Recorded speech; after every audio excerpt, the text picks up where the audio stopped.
Why carry a grudge? This video is perhaps more personal than some others, but I want to share this concept with you. Don't carry grudges.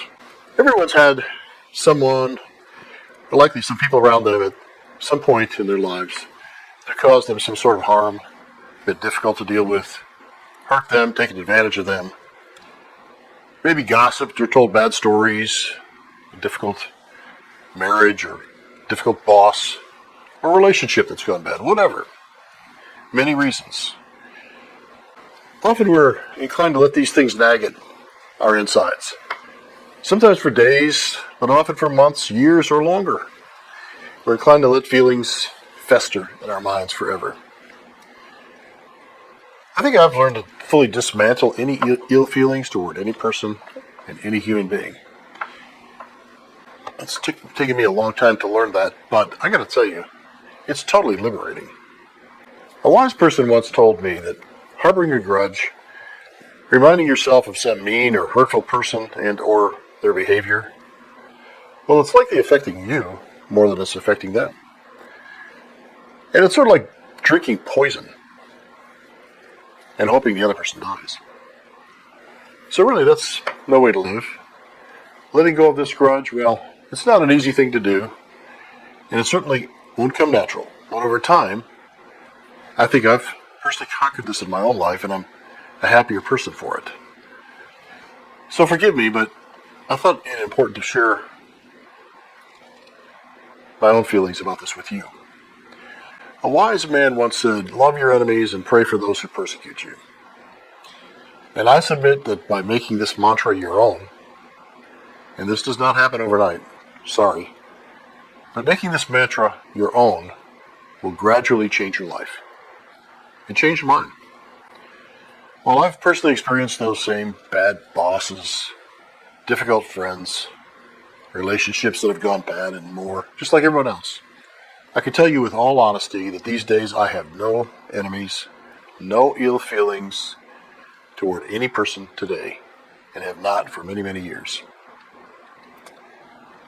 A friend once told me that she didn't have room in her brain to rent out to toxic feelings or ill feelings toward any person or negative event in her life. It's a clever phrase. I didn't have room in my brain to rent out. It's a clever phrase, but a very true phrase to live by. I recently told my son that I could die tomorrow, and you could say your dad died a happy man. So I believe there's three things to living a happy life. And the first is to never, ever carry a grudge. You will have disagreements, maybe an argument or two, but give this a few hours, a few days, months, sometimes years to mellow out. And don't be afraid to be the first one to say you're sorry or to reach out. Then chalk it up to, I'm going to like this person or love this person. I'm determined to make him or her my friend and to put this issue behind me.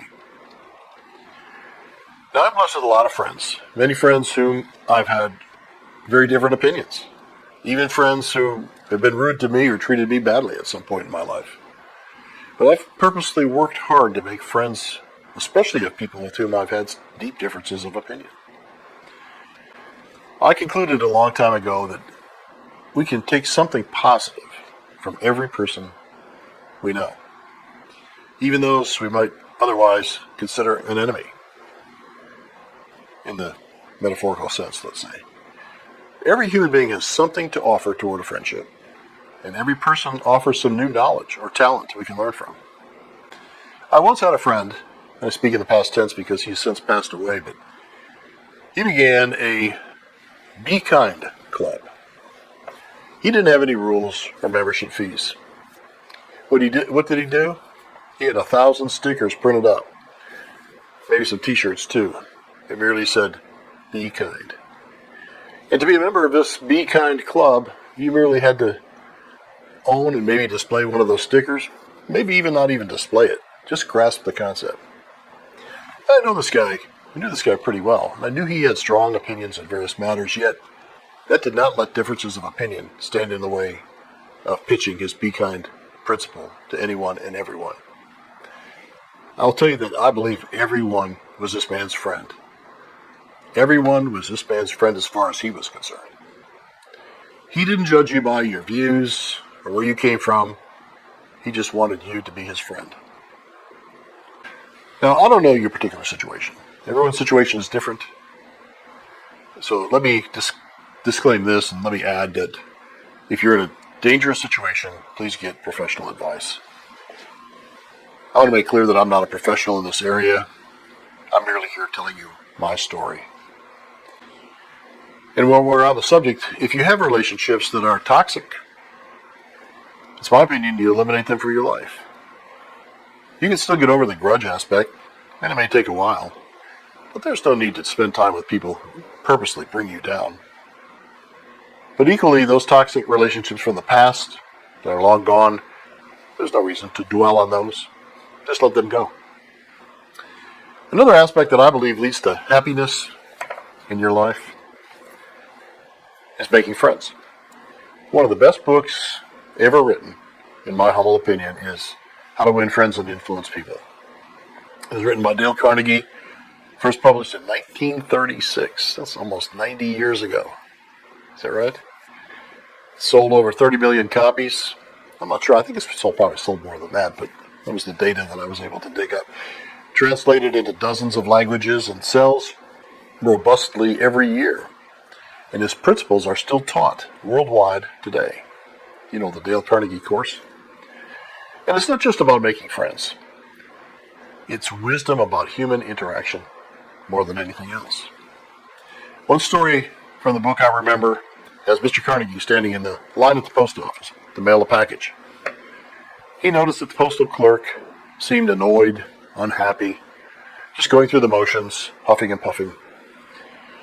So as he waited, Mr. Carnegie thought about this man and how he might make a difference. Well, when he reached the counter, he said something like, and I'm paraphrasing here from memory, "I admire that great head of hair, that great head of thick black hair you have." A simple compliment that didn't cost him anything. Yet, as the author tells it, the gruff man countered with a cracked smile, thanked him, and it seemingly changed his behavior. A simple thing like that. Just something to make the man feel a little better. Maybe it changed his day. Maybe only for a brief time. Who knows?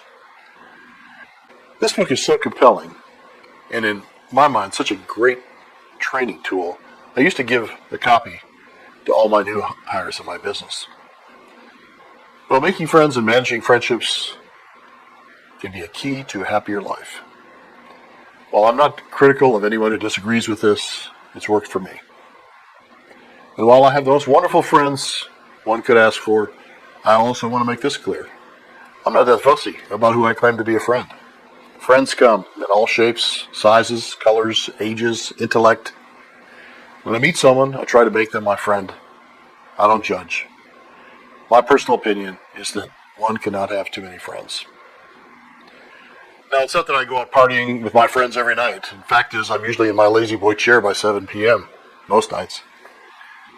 But I have friends of all ages, different backgrounds, different religions, different politics, you name it. If I like someone, I try to make them a friend. And I try to manage my friendships by touching base, at least on the phone, if I hadn't heard from them in a while. A very wise woman whom I know quite well once told me, if you want friends, you need to be a friend. That sometimes takes a little work, a little time, a little listening, and a helping hand. But it's so rewarding. So in my humble opinion, making friends, especially making friends out of once previous adversaries, whatever you want to call them, it's one of the keys to a happy life. And finally, the third point I want to make is live beneath your means. Same as in a conversation, we always save something to say. You don't have to say everything. Let the other person talk. In your financial life, always save something for a rainy day. My wife and I have lived a frugal life. We were both born into families with modest means, and we built security by not spending every dime we earned. Whether you're 18 or 81, in my opinion, it's prudent to spend less than you earn and save some for that inevitable rainy day.